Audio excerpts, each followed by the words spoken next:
Thank you, Chairman, and thank you everyone else for inviting me to speak today. I'm here on behalf of EdTrust, which advocates for students from low-income backgrounds and students of color. EdTrust was founded 30 years ago on the belief that strong assessment and accountability systems are essential for making sure that all students are held to rigorous academic standards and that have equitable opportunities to meet these standards. Without these well-designed systems, students from systematically underserved groups risk having their outcomes and opportunities become invisible, increasing the likelihood that their needs will not be met. Data from assessment and accountability systems on their own cannot drive the change we want to see, but they do provide the information we need to understand where to target resources, support, and changes in practice. For decades, Texas has led the nation in this approach to strong accountability systems and assessment systems, assessing students against rigorous standards that many states have replicated and have become the basis of federal backstops. This bill provides the opportunity for Texas to continue to lead with innovative assessments designed to provide parents, educators, school and district leaders with standards-aligned data throughout the year to help improve instruction and provide more targeted supports. But this is only going to be as effective as its quality implementation, and states around the country, as well as advocates, will be seeing how Texas is doing to implement this, meeting legislative intent. As an advocate working for nearly a decade on the national level around assessment and accountability systems, I'm here to provide contextual information. I provided you with a handout that includes comparisons of how other states are approaching similar tests, but I'm going to talk today at a high level, but happy to answer questions about that. First and foremost, this bill charges the state to work with vendors to adopt instructionally supportive assessments. And what does that mean? First, it means providing timely and actionable data.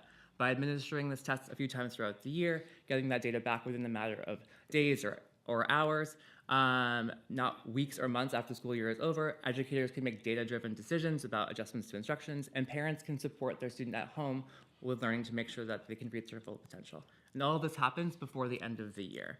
But implementation will be really important. In addition to talking to educators about the test items, it will be important that we're talking to educators as well as parents and families about how to develop reports that actually can be understood and acted upon.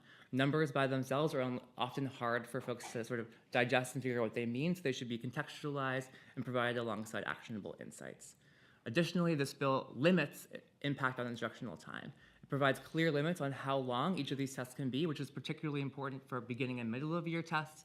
Ideally, they don't take longer than an entire classroom period so that we're not having large disruptions to class schedules. This bill also bans the use of other benchmark assessments outside of sort of regular classroom tests and important screeners for things like dyslexia. While well-meaning, many districts around the country often add additional testing as much as 100 hours across 15 or more different assessments across the year, which take away valuable instructional time. This bill does away with that. Instead, it aims to provide a single assessment system that provides actionable, standards-aligned data throughout the year to complement the assessments that teachers give. The multi-year rollout of this bill will be really important to make sure that that Texas is working with their vendors to provide an instructionally supportive bill. The other thing I want to talk about is within-year growth. This bill is designed to provide information about how students are progressing across the year. This is a thing that no state has attempted before fully, and importantly, this bill includes important safeguards to make sure that we're doing that well.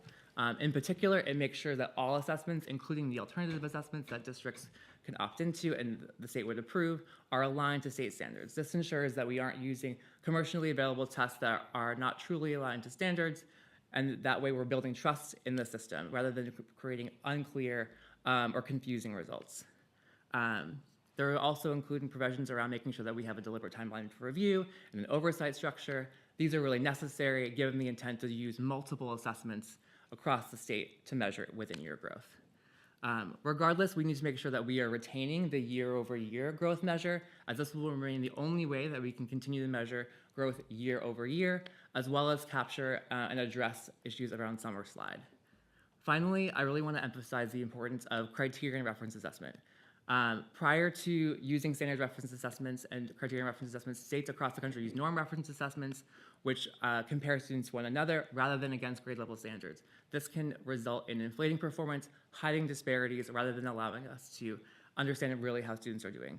Criterion-based assessments are an essential civil rights tool. They allow us to understand how all students are performing against grade level standards, and they allow us to track and progress against closing achievement gaps and ensuring all students can succeed. The fact that this bill maintains those type of assessments is an important equity backstop is just as important as the work we're doing to innovate assessments. Thanks. All right. Thank you very much.